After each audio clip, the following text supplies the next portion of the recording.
Oh, a revolution now wouldn't do us any harm. Oh, a revolution now wouldn't do us any harm. Oh, a revolution now wouldn't do us any harm. And we're leading from behind, and we'll sing along for a better world. We'll sing along for a better world. We'll sing along for a better world, and we're leading from behind. Democracy. Oh, democracy now wouldn't do us any harm. Oh, democracy now wouldn't do us any harm. Oh, democracy now wouldn't do us any harm. And we're leading from behind, and we'll sing along for a better world. We'll sing along for a better world. We'll sing along for a better world, and we're leading from behind.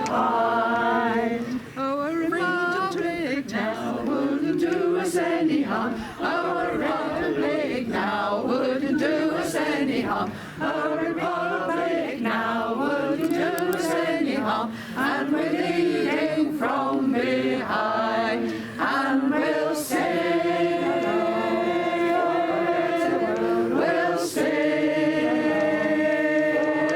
along, we'll sing along for a better world, and we're leading from behind.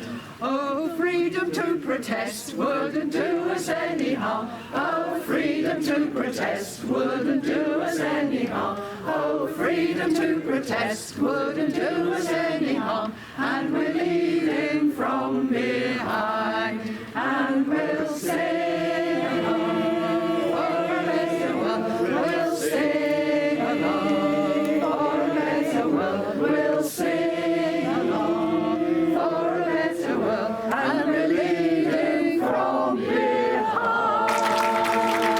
Good morning, and the sun is shining on the levellers, which is wonderful, and the roadworks meant I might be a little bit out of breath here from running from the car park, but the sun was shining on me and somebody else was helping me. It was the last space in the car park as well. Anyway, it's good to be back here in Burford again, and we're remembering the witness of those 3 revolutionaries who died in this churchyard for their refusal to obey orders. They were the revolutionaries who stood against unbridled authority and an executive power which refused to be constrained by the will of the people.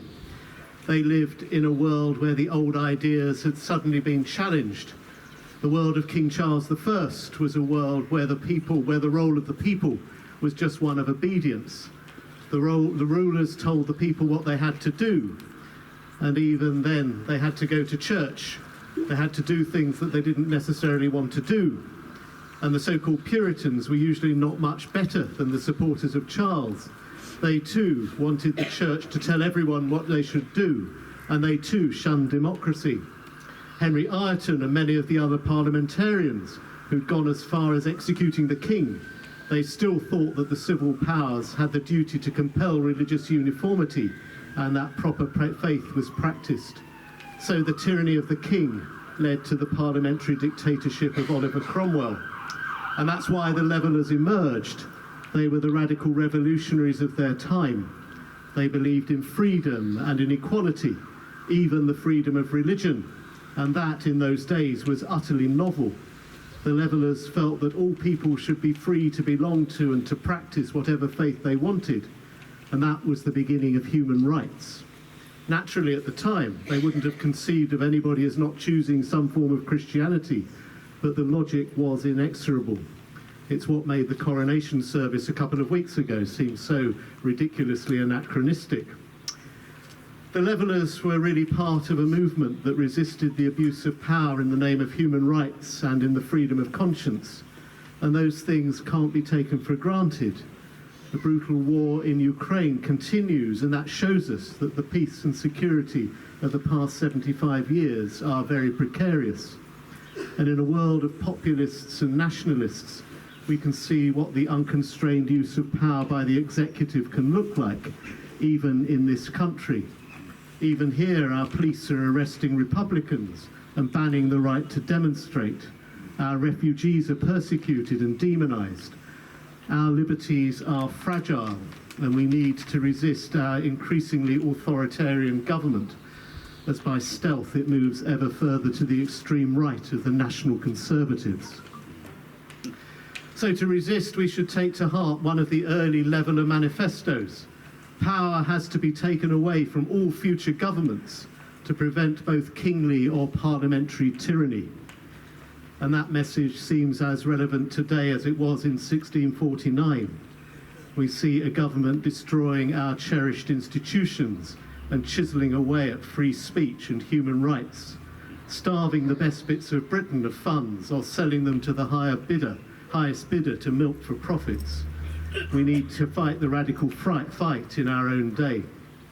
So the Levellers stood against tyranny, and they stood for liberty and equality. As Thomas Rainbow famously said in the Putney debates, "The poorest he that is in England hath a right to live as the greatest he." The Levellers stood for a radical reversal of values. Theirs was a vision which led them to subvert the politics of their world. And so we come here to Burford to remind ourselves again of the importance of the Levellers' vision of freedom, of equality and of justice, to keep alive their vision of a nation where all can share in the common good and where all can express their common humanity. And that's a vision in which swords will be turned to ploughshares and war will be no more. So the Levellers died for that vision, and their language was often biblical. Theirs was a vision inspired by the Hebrew prophets and by Jesus Christ, by the Prince of Peace. They wanted annual parliaments, universal male suffrage, freedom of worship and rights to land. And for those dreams, 3 ordinary soldiers were shot in this place. Of course, even though that vision would threaten the stability of the state, some of it eventually became a reality. Their deaths were not completely in vain, and we remember them to ensure that their martyrs' blood remains an inspiration for us in our own struggle for justice and for liberty. So let's keep a time now to remember them. After I read through the account of their martyrdom here, we'll keep a minute's silence, after which I'll say a short prayer of dedication. The Levellers were inspired by a radical vision of a new world order that was shaped by Jesus Christ, and it's in their honour that I'll remember them in prayer. But of course many of you here won't necessarily share that part of their vision. But for those of you who don't believe, or for those who follow other paths, please use that time of quiet to rededicate yourselves to the dream of the Levellers and to the vision of the kingdom of peace and freedom to be realised in England's green and pleasant land. So now the account of their martyrdom. Burford, 17th of May, 1649. This day, Cornet Thompson was brought into the churchyard, the place of execution. Death was a great terror to him, as unto most. Some say he had hopes of a pardon, and therefore delivered something reflecting upon the legality of his engagement and the just hand of God upon him. But if he had, they failed him. Corporal Perkins was the next. The place of death and sight of his executioners was so far from altering his countenance or daunting his spirit that he seemed to smile upon both, and account it a great mercy that he was to die for this quarrel. And casting his eyes up to his father, and afterwards to his fellow prisoners who stood upon the church leads to see the execution, set his back against the wall, and bid the executioners shoot, and so died as gallantly as he had lived religiously. After him, Master John Church was brought to the stake.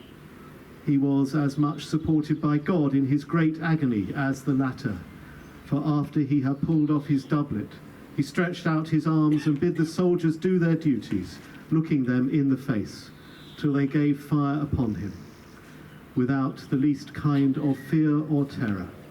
Thus was death the end of his present joy, and beginning of his future eternal felicity. So now we remember the Levellers.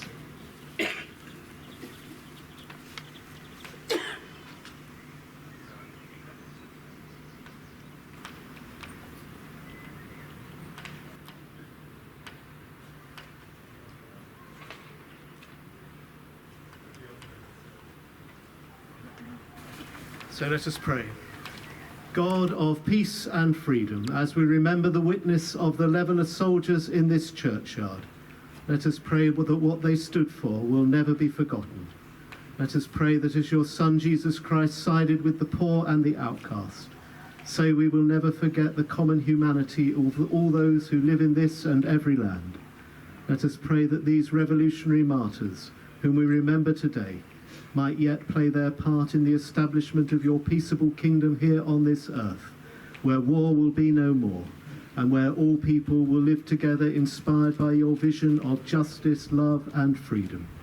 This we ask in the name of Jesus, the Son of a carpenter and the Prince of Peace. Amen.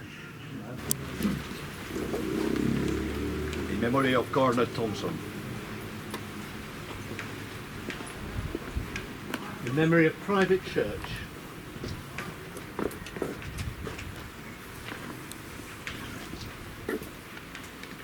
In memory of Tony Beck.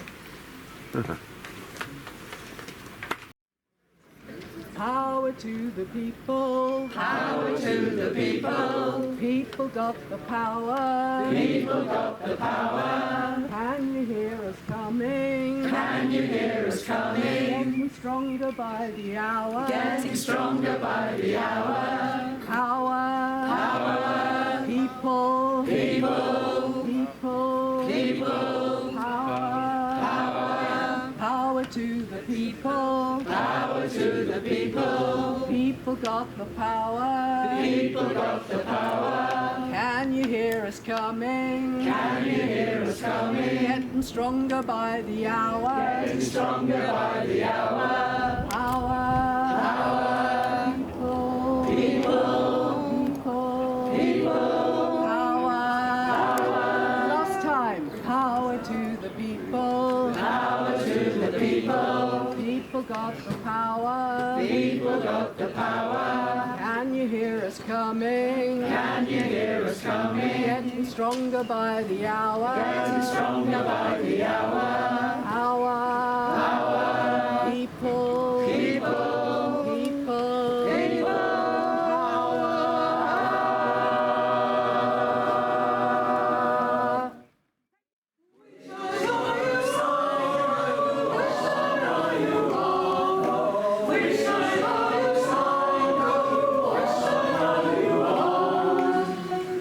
Come all of you good workers, you labourers on the land. You've got to join the union, not undercut our men. We shine on you strong, we shine on you hard. We shine on you strong, we shine on you hard. We 16 Ascot women, we tried to make them join. We wanted union rights for all who work our precious soil. We shine on you strong, we shine on you hard. We shine on you strong, we shine on you hard. They tried us for coercion, they sentenced us to jail. Hard labour served in Oxford, it didn't make us fail. We shine on you strong, we shine on you hard. We shine on you strong, we shine on you hard.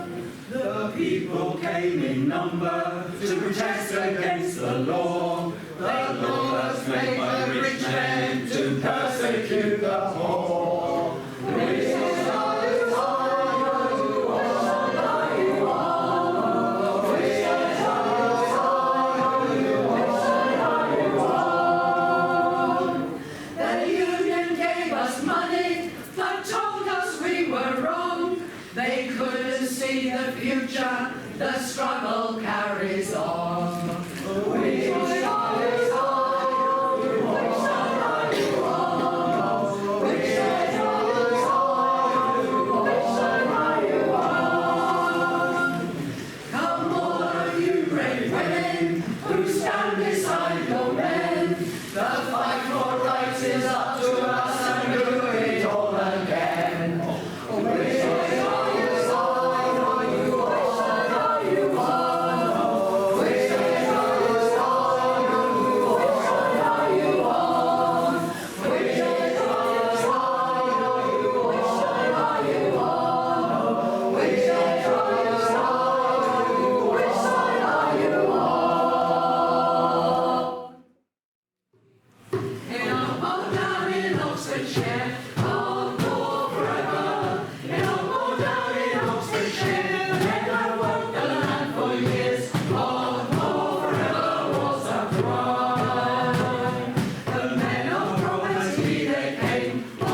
won the battle, we lost the war. One war forever. We won the battle, we lost the war.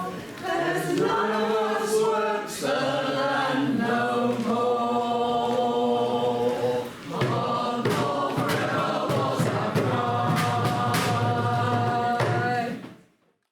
I'm sure you won't, if only because somebody will stop me before then. As Kim said, I'm a history tutor for the Workers' Educational Association. I do that part-time. I also work part-time for the Peace Pledge Union, which is a radical pacifist campaign group. And while I was having lunch, I overheard somebody behind me saying to someone else, well, the first debate says Republicanism then, Republicanism now, but one of the speakers is listed as a history tutor. So presumably he's going to talk about then as well as now. So I am a bit, because history is about now. History is about the present. You get a lot of talk from right-wingers about preserving British history. I've been accused of wanting to deny British history because I don't believe in the monarchy, which is really bizarre. I want to learn from British history. History is about learning from the past, not about just carrying on doing the same thing. And the two choirs we've heard in the last hour or two have brilliantly reminded us of many struggles from the past that are part of our history, but not part of the history that the Daily Mail and Tory MPs talk about preserving. So it's our history, and history belongs to us too.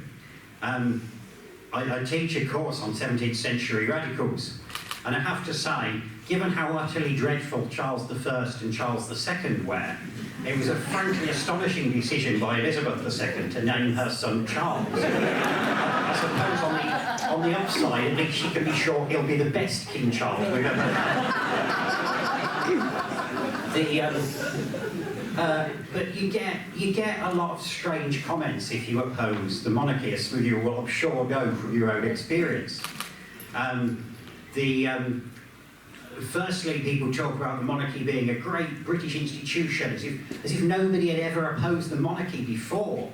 Whereas we overthrew the monarchy in England over 100 years before France, 300 years before Russia, and we barely learn about it in school or remember it in our culture, which is why it's so great that events like Leveller's Day continue, and I've just enjoyed it so much already today. It's been so inspiring, so thank you all for that. But strange comments when you oppose the monarchy. So ahead of the coronation, when some of us were planning to protest, Lee Anderson, everybody's favourite ridiculous Tory MP, tweeted, if you don't like the monarchy, emigrate to a country that doesn't have a monarchy, instead of protesting. I did tweet him back and say, if you don't like the right to peaceful protest, emigrate to a country that doesn't have it.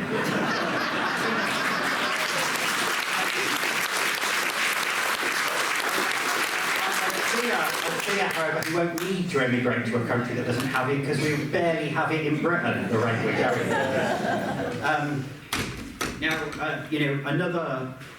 Another royalist response. I was on 5 Live Breakfast debating with Di Davis, who is a former royal head of security, senior police officer, now retired, who criticised my belief in equality and democracy, saying I live in the real world and telling me to live in the real world.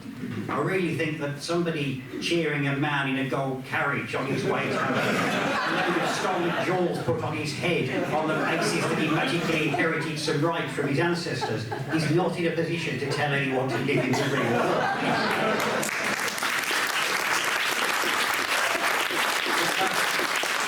That is how weird the coronation was. You know, if you saw any of it, and I did see some of it because I was outside it protesting, if you saw any of it, it just got so weird that if at some point, you know, the presenter had said, and now the Archbishop of York will pour a litre of cat's wee over the top of the Queen, nobody would have sounded surprised. And I speak as a Christian. I speak as a Christian who is appalled to see this sort of celebration of inequality carried out in the name of Christianity. And as we heard earlier, the Levellers themselves were inspired by a vision of a world that they found in their faith that moved them towards asserting the equality and value of all people. And indeed, I belong to New Road Baptist Church in Oxford, which is descended from the Baptist congregation founded by Baptists in the New Model Army, who entered Oxford in 1646 as Charles I was fleeing. So we've got a strong radical tradition there, even if I'm possibly overstating some of the continuance of that. And I was walking home from church on the 11th of September last year when I came across the official proclamation of the new king in Oxford. I hadn't planned to protest. I was actually really knackered. I wasn't feeling great. I did think perhaps, you know, if I'm going to protest against a new king, I could have done with it happening when I was a bit more alert. But I hadn't planned to protest. I was walking along, there was a proclamation, I was at the back of the crowd. Proclamation was read out in cities around the UK. The first part was about Elizabeth's death, and I wouldn't interrupt an act of grief for anybody, but then we were told that Charles was our only and rightful liege lord, requiring our obedience. And I called out who elected him. And a couple of people near me told me to shut up, exercising their freedom of speech, which is fine by me. And I said, a head of state's being imposed without my consent. And I'd probably have left it there and walked home. It was nice weather, I might have bought an ice cream. But security guards tried to push me out the way, they assaulted me. And then as I called out in response, I was arrested by police, who didn't seem to know under what law they'd arrested me. I'd had 3 different laws cited as the grounds for my arrest by the time they de-arrested me. But eventually, after an unexpected amount of media interest, which really took me aback, I was charged under the Public Order Act with using words or behaviour likely to lead to harassment, alarm or distress. 2 weeks earlier, we'd had a demo for trans rights in Oxford, and the anti-trans group across the road was shouting personalised abuse at trans people on our side of the road. And the police, oddly, didn't seem to think that constituted causing harassment, alarm or distress, but calling out who elected him does. Thankfully, the charges were dropped, and I am now suing the Thames Valley Police for unlawful arrest.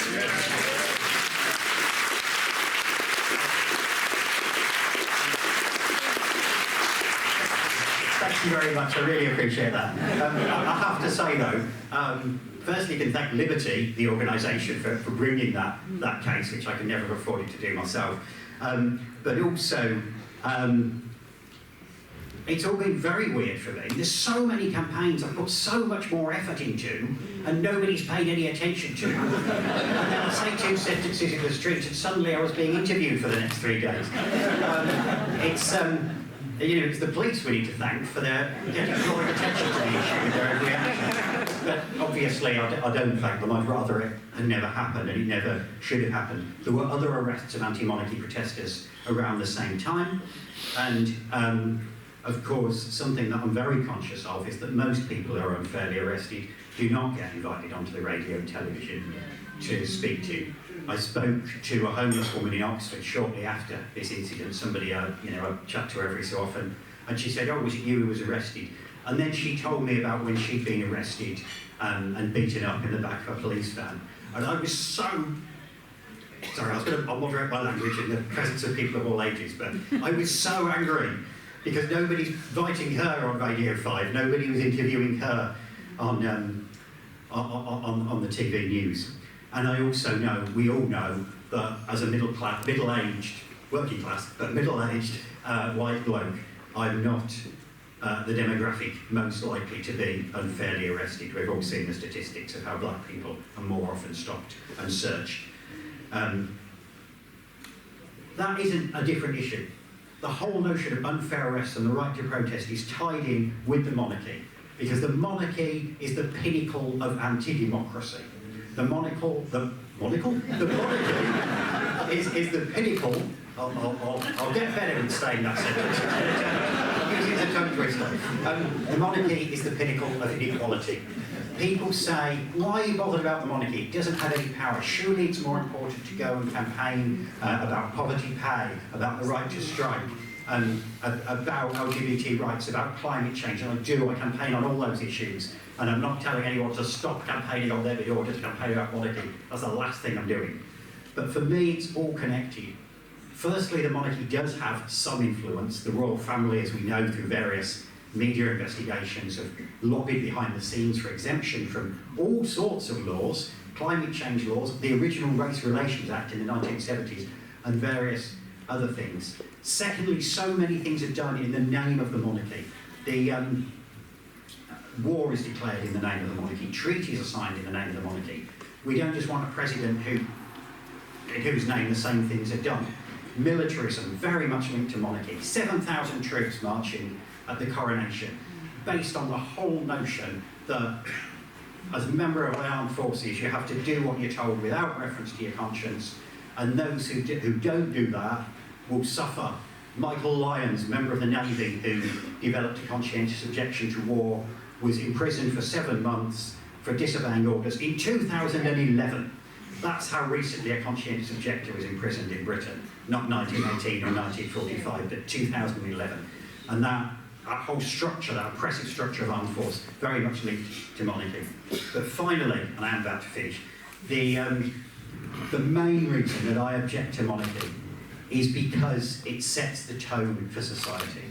The idea that I'm supposed to bow down to somebody and call him Your Majesty or Your Royal Highness because his ancestors are supposedly better than mine is utterly, utterly vile.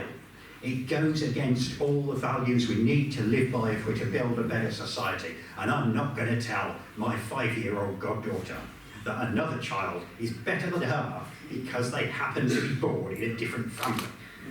I grew up with my mother working as a housekeeper. We lived in a servant's cottage in the garden. I wondered why one woman should be a housekeeper and another woman should have a housekeeper, and I didn't have an answer. And 40 years later, I still don't have an answer, and that's why I'm still resisting inequality.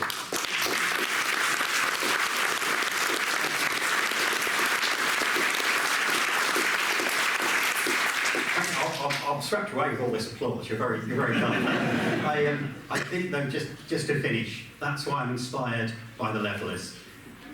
There's a great Leveller pamphlet called A Remonstrance of Many Thousand Citizens. The 17th century pamphlets had brilliant titles. In 1646, and it said, "The very name of king has been enough to make our brethren in Wales, England, Scotland, and Ireland too fight against their very own," I think it says interests or something like that, fight against their own needs, as if no country could be happy without a king. It was the whole idea, this sort of magical subservience to a monarch that they objected to, that we can object to. But it isn't enough just to replace a king with a president. Let's have some real democracy. Let's have democratic control of communities. Let's have democratic control of workplaces and colleges and universities and schools. Let's have democratic control of our own streets, which doesn't mean voting all the time or having endless career politicians. It means actually taking control without bosses, without landlords, cooperative ownership that is the real part of democracy. One branch of the Levellers who called themselves the true Levellers, nicknamed the Diggers because they dug up common land. They said, we don't need to fight, we can just stop obeying the rulers and do our own thing. They can't make us. And they shared their property together. And one of them, Gerard Winstanley, inspired by a Christian faith that I hope will make sense to you, whatever your own religious or non-religious beliefs, Winstanley said, in the beginning, the world was made to be a common treasury. Not one word was spoken in the beginning that one branch of mankind should rule over another. And let's continue to be inspired by that vision today, so that we can, contrary to what Di Davies says, actually live in the real world. Hello everybody. I'm going to speak about a topic that is connected to republicanism, but it's not exactly. with what the comrade spoke about. First of all, I come from Tarancón. Tarancón is a small town in central Spain, like 80 kilometers east from Madrid, and I was speaking in the name of the COT. It's the collective of those forgotten by the Spanish transition to democracy. That's why, although I don't usually read, my comrades would mutilate me if I don't say everything I have to say. So basically, we are in a campaign and asking for your solidarity, seeking for the justice that the Spanish so-called democracy denies us, and all the crimes against humanity committed under Franco dictatorship and after Franco's death must not go unpunished. Well, what does this have to do with republicanism? I'm a Republican. I have a Spanish Republican flag in front of me with the International Brigade symbol. Those brave people from all the world who came to fight with us shoulder to shoulder against Hitler and Mussolini and Franco. And then we lost, but we resisted, and I think we all must be very proud of all the internationals and the Spaniards that had the courage to fight against them. But my grandfather was a Republican, and that's why he was murdered by paramilitary fascists the 4th of August 1936. So was my great-grandfather, a socialist unionist, who was murdered the 23rd of September 1936. With your permission, I named them because we must name them. My grandfather was Francisco Gutiérrez, and my great-grandfather was Manuel Perea Méndez. The government during transition, I don't know if you knew this, didn't hold a referendum about the Republic because Adolfo Suárez, that was a Francoist, a dictatorship hierarch, that was the first democratic president of Spain, conducted many surveys, and in all of them the monarchy lost. So that's why they denied us a referendum. And this wasn't known until 2016. It didn't come to light. He spoke about this in an interview in 1995, and it didn't come out in Spanish television until 2016. You know, democracy. What is the problem? That instead of recovering the Republican legality that was smashed by fascists, we got our republic stolen from us without any chance to even having a say about whether the Spanish people would have liked to have. And we got a parliamentary monarchy, excuse the oxymoron, and that integrated fully many of the people who were bankers, government officials, teachers, torturers, murderers, in democracy with normality.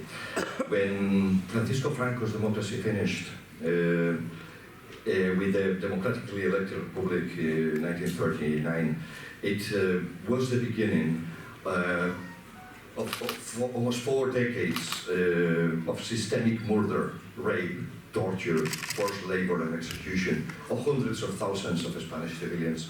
The brutal repression ended only after when he died in 1975. And we are approaching the 50th anniversary of his death. But we, the relatives of the descendants of these people murdered and tortured, continue crying out for justice.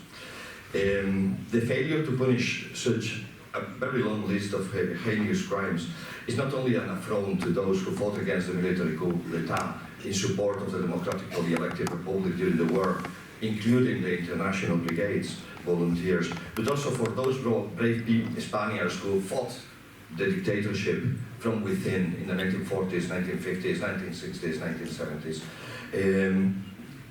Then this dictatorship, we must not forget, it was brutally imposed, abolishing any rights that you can recognize, any freedoms achieved by the nations, in plural, of Spain. This injustice is far from historical, as you mentioned, because it's a matter for the courageous Spanish government. It continued to cause deep pain and hurt in people, in the victims. But we think it's also an affront to all of you, to anybody who really believes in true democratical principles all over the world.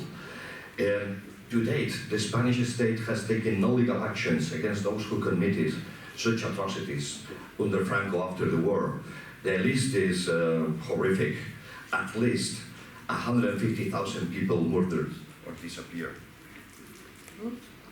I'm gone. Now yeah, good. At least 30,000 babies, note the at least, stolen from their parents, and this practice continued into the 1990s. Hundreds of thousands pressed into slave labor as punishment for their role in defending the Republic. Many Spanish banks and large corporations and conglomerates built their profits on the backs of our comrades. Hundreds of thousands fall into exile to avoid death and or imprisonment. Hundreds of thousands incarcerated in concentration camps and various types of prisons and institutions. Hundreds of thousands made redundant, blacklisted because they try to defend the basic rights such as the freedom of speech, the right of association, the right of assembly, or the right to demonstrate. These crimes took place for decades after the war was officially over, and during the so-called transition to democracy, the period that followed Franco's death, until democracy. During those years, millions of people marched the streets of Spain demanding basic human rights. Many shouting, España mañana será republicana, Spain tomorrow will be a republic. The state reacted by murdering brutally hundreds of citizens directly and hundreds more through proxy organizations. In October 1977, 15th of October, the new government passed an amnesty law, believing that they could turn the page on this dark past by sweeping it under the carpet. In Article 2, Section F, it expressly grants amnesty, and I quote, for those crimes committed by public servants and police forces against the free exercise of the rights of citizens. And this clause needs no explanation, it speaks by itself, and is a damning indictment.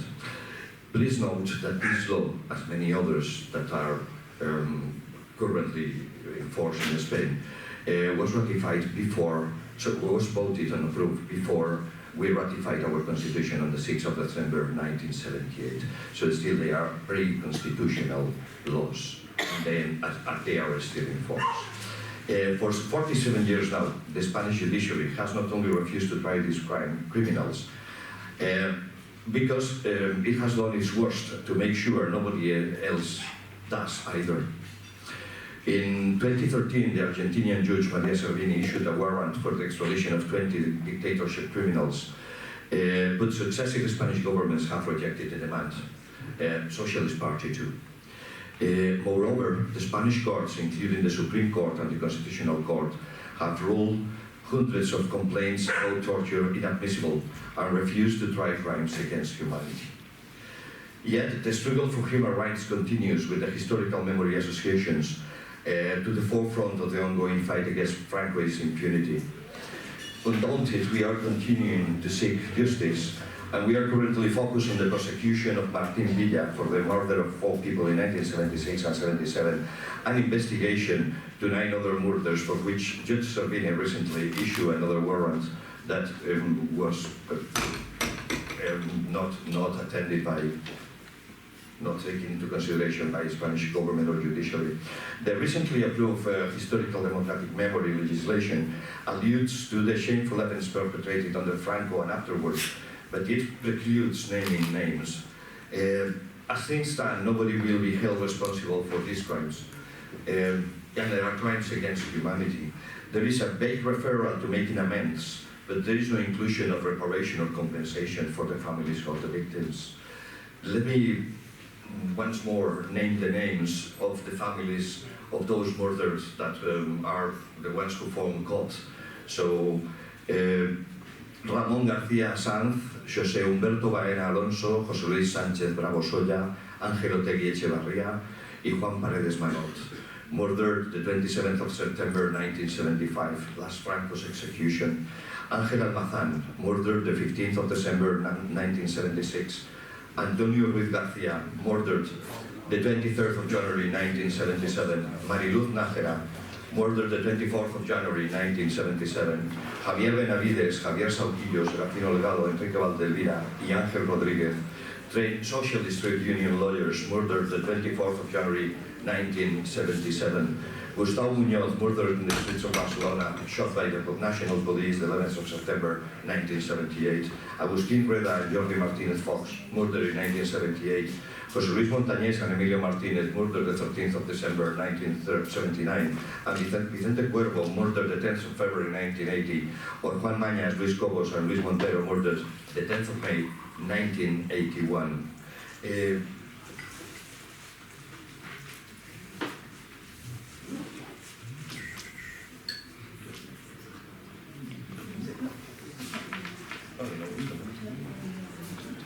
Well, I have a good voice and probably listen to me without... Can you listen to me at the back? Yeah, good. Well, we have come here to call for your solidarity. No, let's go. We are coming here to call for your support and solidarity in denouncing this continued subversion of democracy by the Spanish state. Clearly, being told to forget is not a panacea for all illnesses. It is lopsided and jaundiced, and it aims to protect those who still today hold a firm grip on the Spanish political system, the heirs of Franco dictatorship, who stole the Republic from us. Let me quote my comrade, Javier Almazán, Ángel Almazán's brother. He says, "We have set sail to justice, and we know that despite being a fair, worth-fighting battle, it is a lost one. From now on, you all have become members of our crew. And if only one of you will remember what I have told you today, and will name one of the names I have pronounced today, if you manage that the memory goes to just one person of the next generation about those murdered for defending freedom in the Spanish Republic, then we will have won." Thank you very much.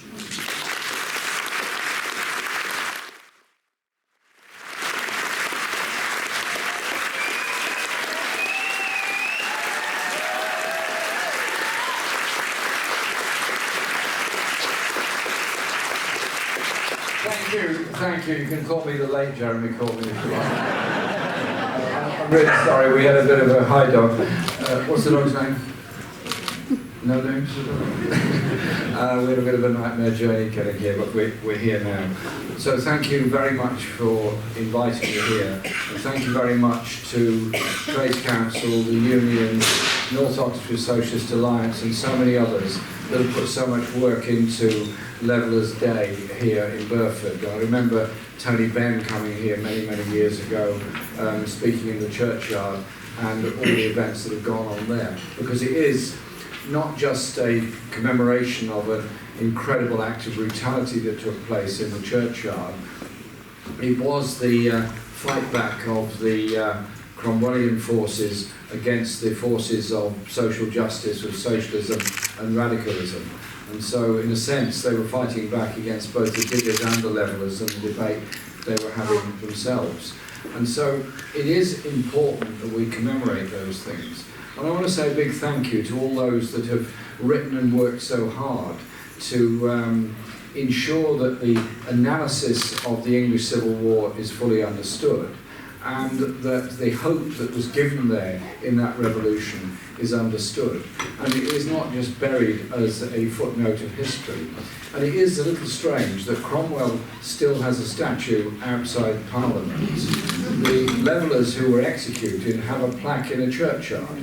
Well, maybe we should do it the other way around.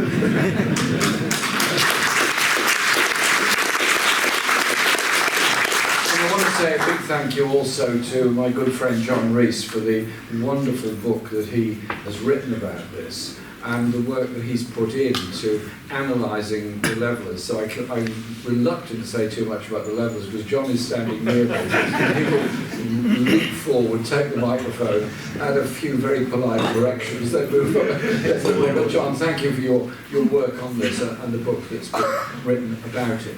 And so, in understanding history, we also have to look at ourselves and our movement. I mean, it's a bit strange. Yesterday, somebody, I won't name him, I don't want to embarrass anybody, who's actually quite well informed, very politically active. They said, "Oh, what are you doing for the weekend?" I said, "I'm going to Burford for the Levellers Day." And they said, "Oh, okay. Who are the Levellers?" So I explained. And it's sad that so little is understood of the radical history of this country, of the English rural life, of the rebellions in Wales and Scotland against occupation and colonialism, which is what it was, it is, and we sort of move on as though these things don't matter. Well, actually they do, because the understanding of history that our children learn in school has a huge effect on their attitudes on everything else. So understanding our own radical past and the brutality of imperialism and colonialism around the world helps to shape and frame attitudes of today. And that's why this understanding of the English Revolution is so important. But the outcome of the English Revolution, with the restoration of the monarchy under Charles II and the incredibly ill-named Bill of Rights that came with all of that, still influences our political structures today. We have, yes, the autonomy of the House of Commons, the elected chamber, which is designed to have the last word on all pieces of legislation. But, and there are several buts involved here, firstly, I don't suppose any of you have noticed it, but when the House of Commons elects a new Speaker, the Speaker is elected after a sort of rather tortuous series of votes and amendments and so forth, and candidates entering, withdrawing and so on. It's all pretty tortuous, but somebody is then elected as the Speaker, dragged allegedly unwillingly to the chair. Some of them leap forward, they can't wait to get there. Allegedly unwillingly to the chair. And then the House adjourns in order that the monarch can decide whether the monarch approves of the election of Speaker or not. Now, this is a formal thing, and in recent times, or several hundred years, there's been no objection. But why does the Crown have a veto over who should be the, effectively the President of the House of Commons, the Speaker of the Chamber? Secondly, the power of the royal prerogative to override Parliament by orders in council, the royal prerogative which can, in a sense, completely bypass any democratic process whatsoever. The royal prerogative was used up until the Iraq War to take Britain into war.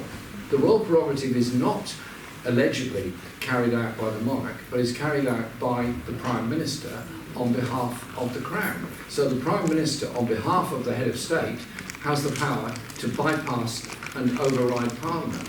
And after the 97 election, I had some hopes that there would be some improvements in Parliament. After all, I'd supported Tony Benn's Democracy in Britain Bill and all those things that went with that, the Commonwealth of Britain Bill that he put forward. And so I asked Margaret Beckett, who was then the leader of the House, when she would bring the royal prerogative under parliamentary control. And when will this happen? She said, no, never.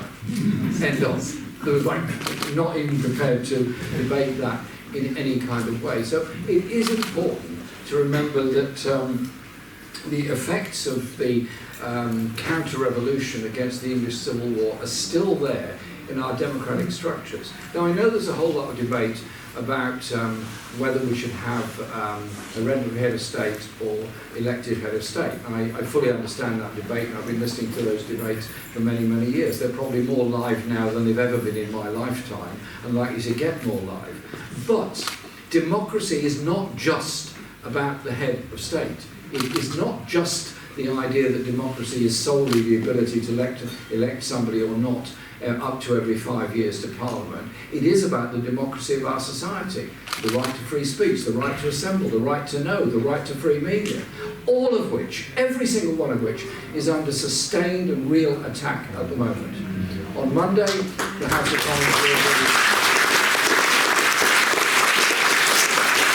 debating the minimal service level bill. Sounds innocuous enough. Maintaining minimal services in our country. What's it about? It's about undermining the ability to take industrial action. It's about criminalising train drivers and railway workers, teachers, civil servants, nurses, doctors and so many others who will be told that they have to work during a period of industrial action because the Secretary of State says so, unanswerable to Parliament for it, because he can use an order in council, bypassing Parliament, in order to impose that on trade unions. And, wait for it, that could then result in the imprisonment of trade union leaders because their members have breached the government's rules that have been put through in this act, or this bill that we'll be debating again on Monday in Parliament. Well, there's only one answer to that, and that is to look at our own history. When the Pentonville Five, the 5 dockers, were imprisoned for illegal sympathetic strike action in support of the engineering workers at that time who were in dispute, they were imprisoned in Pentonville. There was only one answer for it. The union I was then in, the engineering union, downed tools all over the country. Massive march took place. They arrived at Pentonville Prison, and somebody I'd never heard of before, the official solicitor arrived, I didn't even know such a position existed, with somebody called the court tipstaff. I had no idea what that was. And so the official solicitor arrived with the tipstaff, literally banged on the door of Pentonville Prison, and required that the 5 dockers be released immediately without charge and without conviction. That was the power of working class action.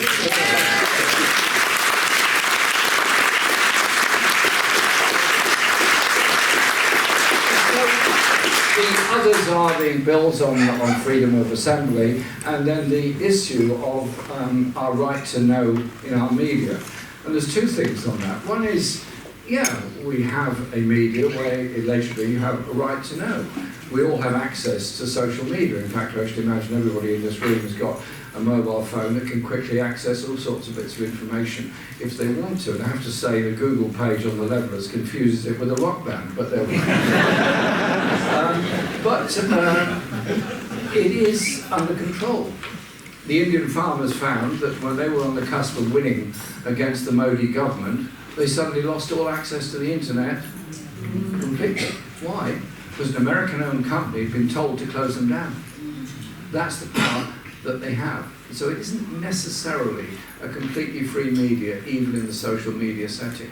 And so we as a Labour movement have learned how to communicate much better to face the anti-trade union legislation. That's how we've got these huge votes for strike action and for wage increases in all of the major unions at the present time. But we need to go a lot further and actually develop that system of communication. So we communicate on our terms, not the terms of Fox News or anybody else. That is actually a very, very important thing to do. But also recognise the threat that real journalists are under. The numbers around the world that have been killed in Egypt, in Colombia, in so many other places, or imprisoned, or so threatened that they end up self-censoring their own work. That's why whatever is said and whatever has been said about Julian Assange, support Julian Assange and his demand.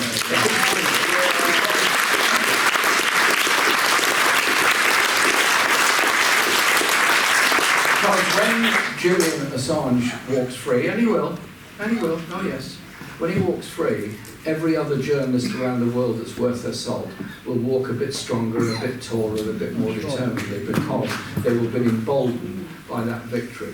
And the strange thing is that the campaign on Julian Assange gets very, very little media coverage in this country. That's not for lack of trying by his family, his supporters and the campaign, not at all. There's no criticism of them. It is clearly an agenda there not to talk about Julian Assange. But everywhere else, they do. I mean, I've been at Assange meetings in the USA that were enormous. I'm going to a big event in Norway in 2 weeks' time. I've spoken about Assange in Europe, in Strasbourg and other places. There is a huge understanding of the significance of this. And so when you're at your next union branch meeting or any other branch meeting of any other organisation, just throw in something about Julian Assange. Make sure that his case is talked about and talked about and talked about until that day that he walks free. Because if we just allow him to rot in HMP Belmarsh, maximum security prison in the most appalling conditions, 4 years, without charge, without trial, on remand, it's outrageous. We would condemn it in any other country in the world.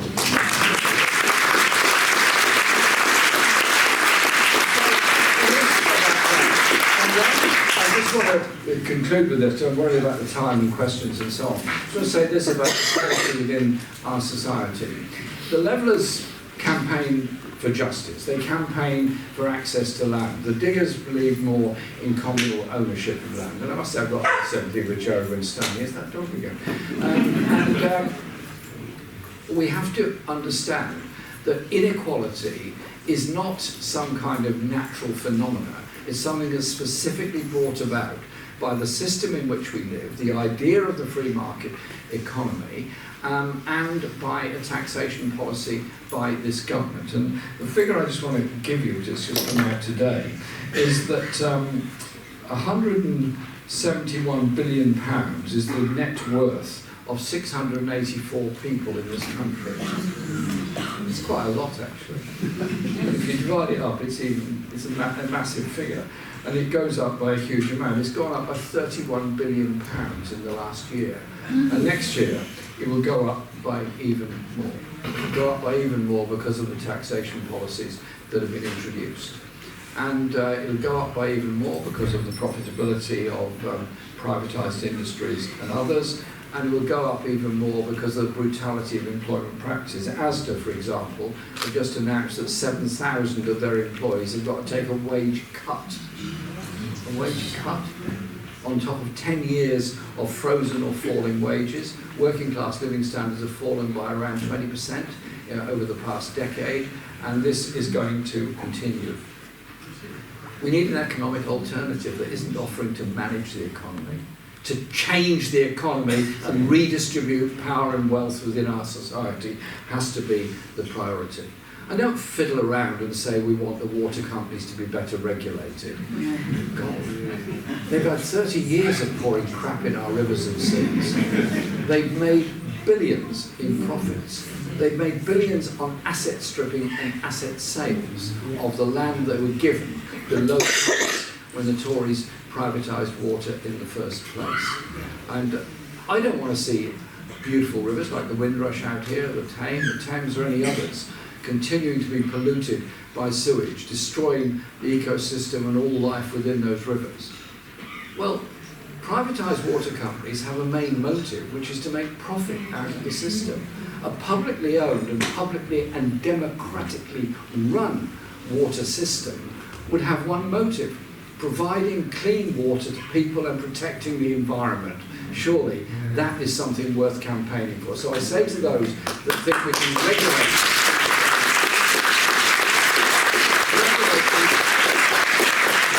these monopolies, sorry, it's been proved it doesn't work. Look at the way the energy companies are behaving. Look at the way Royal Mail has tried to behave towards its members. Look at the numbers of shop stewards of the CWU that have been suspended because of strike action, and look at the strength of the union that's fighting back against it. So it is about our strength in all fighting back together against all of this, because if we don't, then what are we saying to the next generation? We were here, we witnessed this grotesque transfer of wealth and power.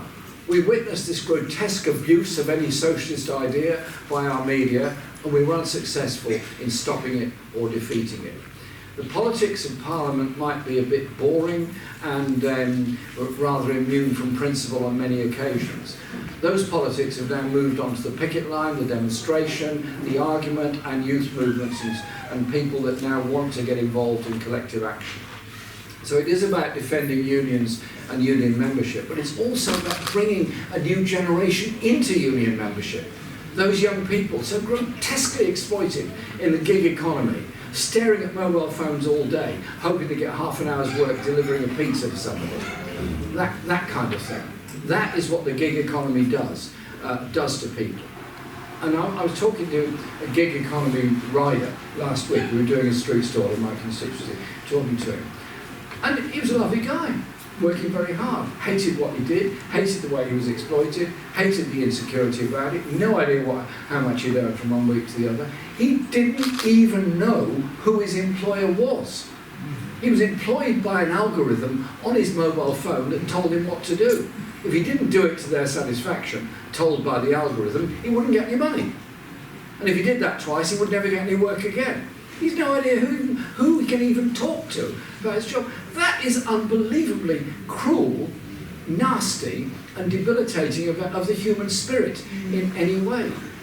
Those people need to be in a union. We need to support them joining a union and recognise that there are many people who are grotesquely exploited that need support and need help from those that can and are able to give it. It is about igniting that flame of hope and of socialism. We don't have to live in this kind of world. We don't have to live in a country with more food banks than branches of McDonald's. We don't have to be observers of one war after another around the world and the grotesque power of the arms industry to promote those things and never allow the word peace, diplomacy or negotiation to even be mentioned. I don't want to live in a world where we go from one war to another and more environmental destruction. I want to leave behind us something better for the next generation. And so there are, I think, 5 simple things that we can be doing at the present time.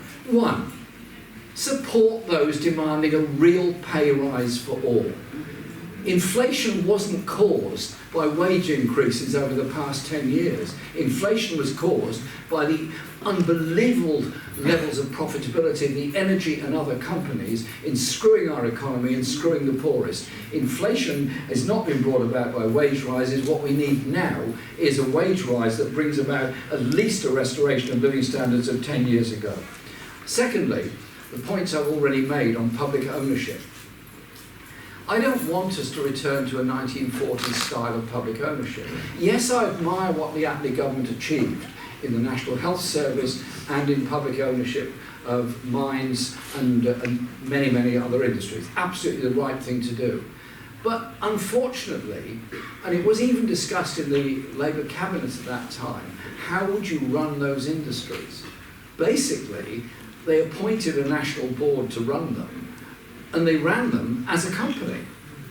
Yes, it was a better company than went before. Yes, they were better employers than what went before. But was it democratic? Were they accountable? Were the workers in control of the industry? Were the public in control of the industry? No, they weren't. That's why public ownership of Royal Mail, public ownership of water, public ownership of energy has to be accompanied by a real democratic form of that ownership, so that those that are running our water industry, those that work in it, are accountable for pollution, are accountable for the environmental sustainability and the quality of the water. And the third issue is housing. We have the most expensive housing anywhere in Europe. We have the least control and regulation of the private rented sector. And there are some Labour councils that are doing well and building as many council houses as they can at the present time. But all of it is done by negotiation. Negotiation with the private sector, saying, well, can we have a third council housing and you'll have 2/3 private? Or could we go to a half? Or could we go to 60%? Hello. A council ought to be able to decide if it wants 100% council housing on a site, it should get 100% council housing on that site.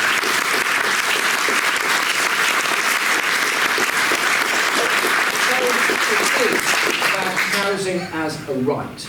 I was asked by the Cabinet Secretary before the last election, just before, what's the first thing you want to do if you win the election? I said, I've got it here. He said, what have you got here? I said, my statement. Okay, what is it? I said, as of now, homelessness is over. We will house everybody. We will end rough sleeping. We will end homelessness. It can be done if there's a real will to do it.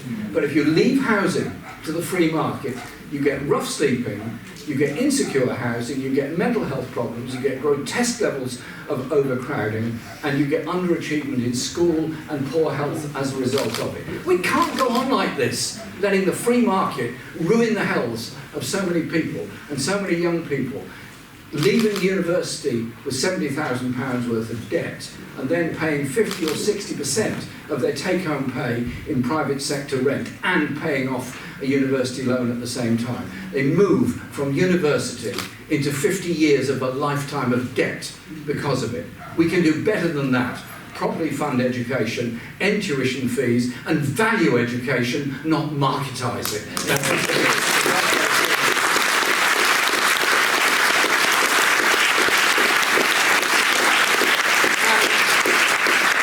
Taxation system that ensures the National Health Service is properly funded, not privatised. When I announced in the election campaign that I'd got papers which showed the UK government was in secret talks with the USA about opening up our health market, I was told it was a Russian plot. I'm really struggling with that one. I still can't work out how the Russians got involved in this one. It's been a real puzzle to me all this time, and it still is. I was told this was nonsense, it was a fabrication, it wasn't true, and then I showed the redacted documents, which I'd been given, and they said, well, they might not be correct. I said, well, okay, show me the real ones then. Didn't come. What was happening? Handing over GP practices to American companies, handing over whole areas of specialties in all our hospitals to contractors, handing over the administration and management of the local health authorities to the private sector. My own local hospital is now in a court battle with a former owner of the private finance initiative who were kicked out for failing to deliver the service they were contracted to provide. They're now suing the hospital for the profits they didn't make for the service they didn't deliver when they were handed this ridiculous contract 25 years ago. Well, I'm with my hospital on this. I don't want to pay those wretches one halfpenny. I want a hospital for the people of my area, not for the benefit of a bank somewhere else. That is what PFI has done to our NHS. So let's have our health services properly funded through direct taxation and Public Works Loans Board, not handing them over like a credit card payment to the private sector. Every hospital in the country is paying the price of that.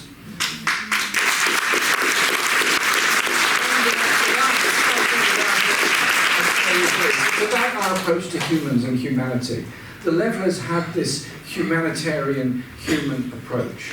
They saw the genius of illiterate people in their art, in their spoken word, in their oral history, in their poetry, their songs, their music, their ideas. They always saw socialism and social justice as part and parcel of that. But somewhere along the line, our humanity has been taken away. And I was on a train 2 weeks ago in Kent, and I was looking at the headline in the paper, and it said, no qualifications, diphtheria outbreak caused by migrants from Calais. So it said. So these poor people coming on a dangerous boat across dangerous waters to try and get to a place of safety are being blamed for the ill health of people in an underfunded health service as a result. And I went to Calais to meet these people. I've been twice. And this is portrayed by the Tory right and many others as being a sort of threat to our country and our civilization. What does that mean? Desperately poor, confused people that had crossed razor wires, frontiers, seas, and so on, didn't really know the route they'd taken. All they knew was they had got away from a war in Afghanistan, in Iraq, in Syria, in Libya, got away from a terrible situation of environmental disaster in other countries, and were looking to make their contribution in this world. And it is brutal the way that they're treated. So it's surely a measure of our attitude to the rest of the world that we demonise those seeking a place of safety, sometimes from conflicts that we ourselves have contributed to and created. And so it is our attitude towards the world as a whole. The Levellers were opposed to Cromwell going to Ireland to suppress and kill the Irish, which he did in plenty, in a vile and evil way. They understood the solidarity of one people towards another. Surely we can do the same and stop this horrible rhetoric against the 70 million people around the world who are seeking place of safety in a very difficult and cruel world. Surely that has to be the watchword for how we deal with international affairs and policies. The Levellers, I think, were an inspiration. I think that Lilburn's writings, the Putney debates, and what the Diggers contributed as well, are a fantastic part of our history. So let's bring up another generation to give them hope of what can be achieved by understanding the bravery and the sacrifices made by those that went before, so that the sacrifices being made today by those that are trying to improve standards and living conditions for all will benefit the next generation. Thank you very much.